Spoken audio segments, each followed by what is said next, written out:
বিপ্লবীদের মুখপাত্র, ইনকিলাব মঞ্চের মুখপাত্র আমাদের প্রিয় শরীফ ওসমান হাদীকে গেল শুক্রবারে প্রকাশ্য দিবালোকে গুলি করে হত্যা করার উদ্দেশ্যে তাকে মারাত্মকভাবে আহত করা হয়েছে।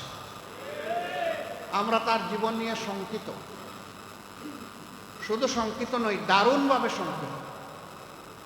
আজকে তাকে সিঙ্গাপুরে নিয়ে যাওয়া হয়েছে। জানি না আল্লাহ তাআলা তার কপালে কিসমতে ভাগ্যে কি লিখে রেখেছে। আল্লাহ তাআলার কাছে দোয়া করি, আল্লাহ তো মৃতকেও জীবিত করতে পারেন। আল্লাহ বলেছেন তুখরিজুল হাইয়্যা মিনাল মাইয়্যিত, যে আমি মৌতের ভিতর থেকেও জীবন দিয়ে বের করে আনতে পারি। এবং আল্লাহ তা দুনিয়াবাসীকে বহুবার দেখিয়েছে।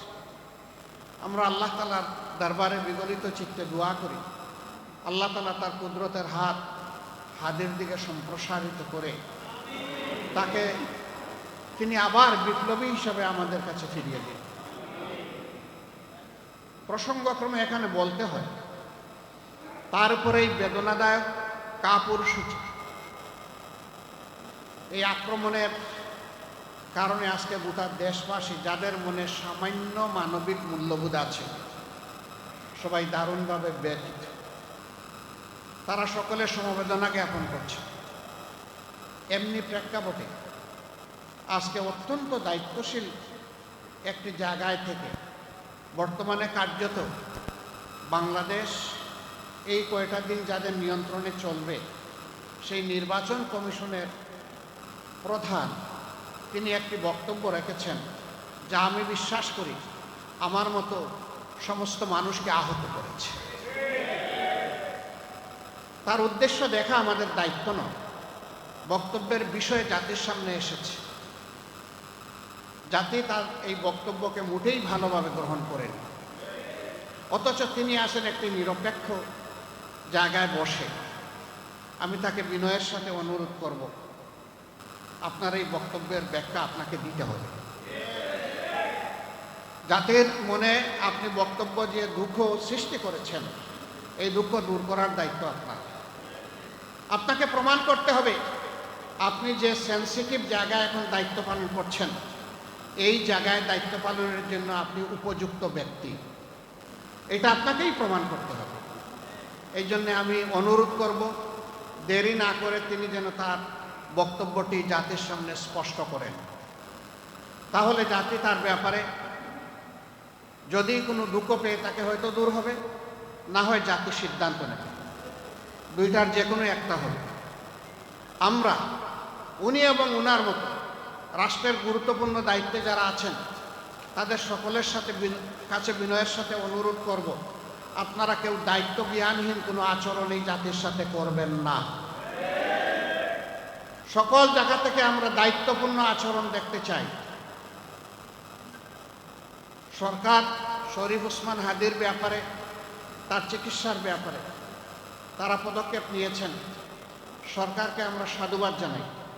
কিন্তু আমরা এটাও চাই না এইরকম তরুণ বিপ্লবীরা আহত হবে, মৃত্যুর দুয়ারে চলে যাবে, তারপরে সরকার নড়ে চড়ে বসবে, আমরা এটাও চাই না।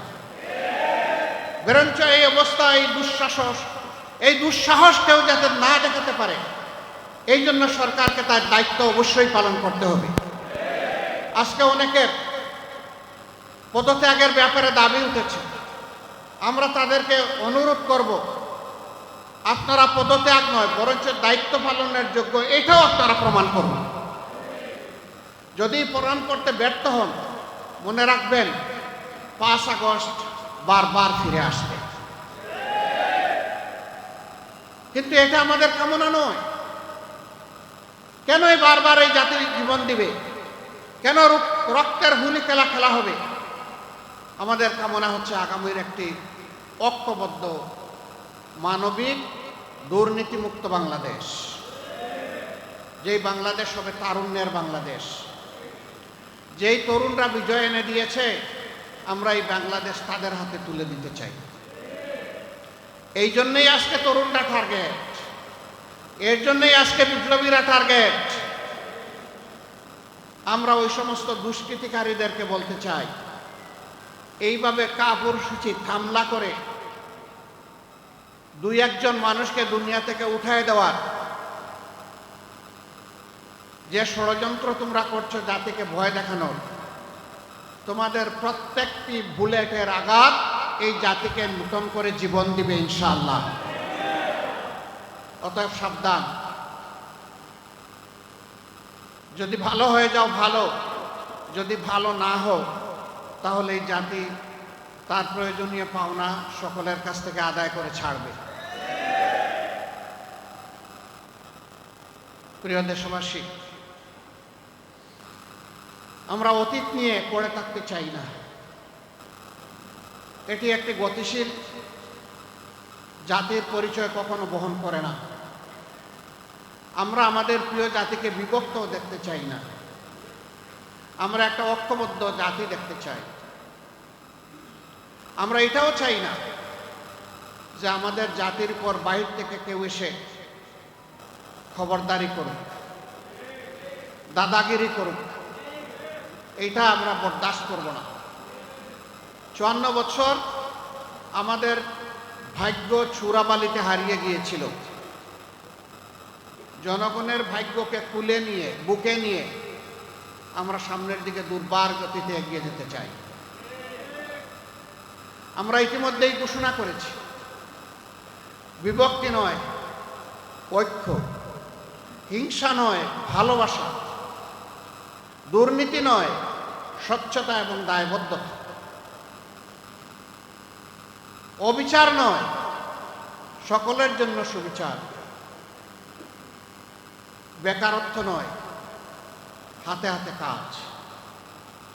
এই নিয়েই আমরা প্রিয় জাতিকে সামনের দিকে এগিয়ে নিতে চাই। আমরা আমাদের জাতির প্রতি গভীর আস্থা রাখি। জাতি এই পুড় খাওয়া জাতি 54 বছর তারা বিভিন্ন শাসন দেখেছে। এখন জাতি মুখিয়ে আছে নূতন একটি বাংলাদেশ দেখার জন্য। অতীতের যত ময়লা আবর্জনা শাসন ব্যবস্থায় ছিল, পুরানা সেই কাসুন দিয়ে জাতি আর দেখতে চায় না। এগুলাকে পায়ের তলায় ফেলে দু পায়ে মাড়িয়ে সামনের দিকে নূতন বাংলাদেশের যাত্রা শুরু হবে ইনশাআল্লাহ। এ পথে অতীতেও জনগণের প্রত্যাশাকে কোনো কিছু দিয়েই চাপা দেওয়া সম্ভব হয়নি। আগামীতেও গড়ে বাইরে যেখানে যে ষড়যন্ত্র করা হবে সেই ষড়যন্ত্র মোকাবেলা করেই ইনশাআল্লাহ প্রিয় জাতি তাদের মঞ্জিলে মাকসুদে পৌঁছে যাবে। এখানে আমরা কারো সাথে কোনো ধরনের আপোষ করব না।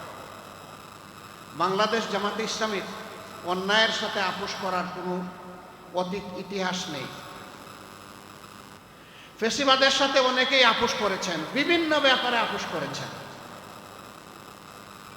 জামাতকেও আপোষ করার জন্য দফায় দফায় চাপ দেওয়া হয়েছে, অনুরোধ করা হয়েছে, আহ্বান জানানো হয়েছে, ষড়যন্ত্র করা হয়েছে। আমাদের সম্মানিত নেতৃবৃন্দ হাসতে হাসতে জীবন দিয়েছেন, কিন্তু আপোষের প্রস্তাবনাকে তারা ঘৃণা ভরে প্রত্যাখ্যান করেছে। আমরা কোনো অন্যায়ের সাথে আপোষ করব না। তবে যেখানেই আমরা কল্যাণের সন্ধান পাব, যার কাছেই পাব তাকে আমরা জড়িয়ে ধরব। আজ জাতি বৃহত্তর অক্ষের দিকে আগাচ্ছে। গরম ভাতে বিড়াল খুশি হয় না, কারণ বিড়ালের মুখ পুড়ে। জাতি যখন একটা স্বচ্ছ দুর্নীতিমুক্ত সমাজ দেখার জন্য মুখিয়ে আছে, তখন জাতিকে ভয় ভীতি সৃষ্টি করে বিভিন্ন ধরনের অপপ্রচারের মাধ্যমে সমাজে বিভেদ রেখা টেনে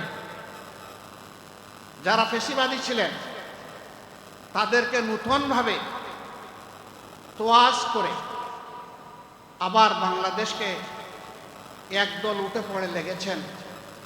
তারা সেই পুরানা পছা আমলে ফিরিয়ে নিতে চান। আপনারা চিহ্নিত হয়ে গিয়েছেন।